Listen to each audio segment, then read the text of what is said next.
Okay, so here's currently what I have set up. I switched over these strawberries. I took them out of the ground a couple days ago, and that's just a organic soil and perlite mix. And you can get these square 4-gallon containers from basically any like, Menards or Fleet Farm or any big box store will have these, where you can buy them online. So I've converted, they used to be hydroponics, so I have like 3 different types of basil here that I just pulled out. I got a bunch of mint I got to get out of there yet. So I switched from a lot of the hydroponic and flood and drain stuff over to organic soil. And then I just got the LED lights up here, and then I just water them as needed. Germination trays are over there. Behind it, you can see some verticals. I might put some of this mint and basil and other herbs in the vertical, and then switch these over to like peas and carrots and tomatoes and,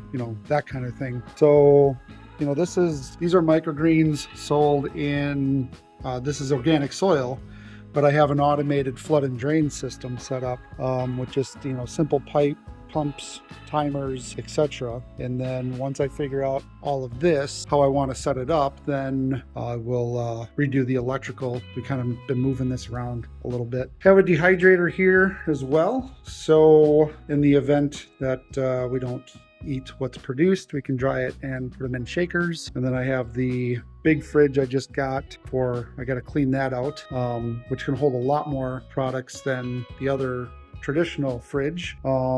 If you're going to convert like your garage, I put a Big Max heater in here and then plumbed it. So we put water in, and then I put a dedicated sink out here for this, and then the processing table.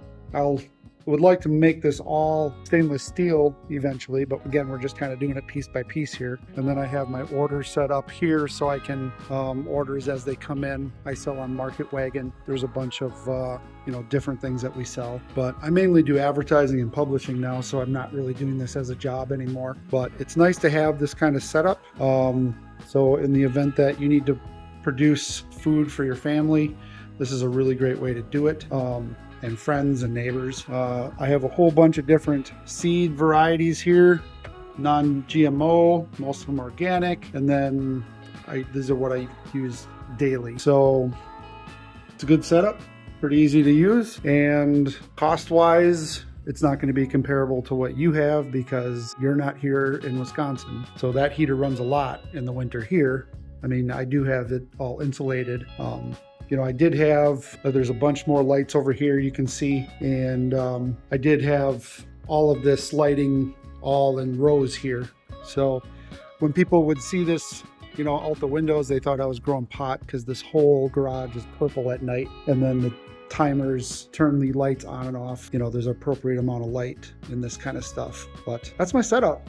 It just keeps evolving as we keep growing, and I make my own varieties. So I have like perlite here that I mix depending on how arid the soil needs to be. I have some clay balls, so for the bottoms of the aeration for drainage, in the verticals and that kind of stuff. The trays, I have stainless steel trays here that I just pop with a plasma gun, and then I can use the plastics or the stainless steel. Those are made by the Vollrath company. Organic soils, I'm using the Miracle-Gro organic soil, mixing it with perlite in my mixing station here, and then just going to town that way. Usually I use these smaller trays because they are way less material, but what I'm testing right now is if I use twice as much dirt or soil, I don't have to water. Here we got some broccoli and radish, and then a micro mix of spicy greens that we use for salads. They're great. You can do this kind of stuff on your countertop or in a windowsill situation. And the lighting, I mean, there's the nice grow lights here, which are great, but those are expensive.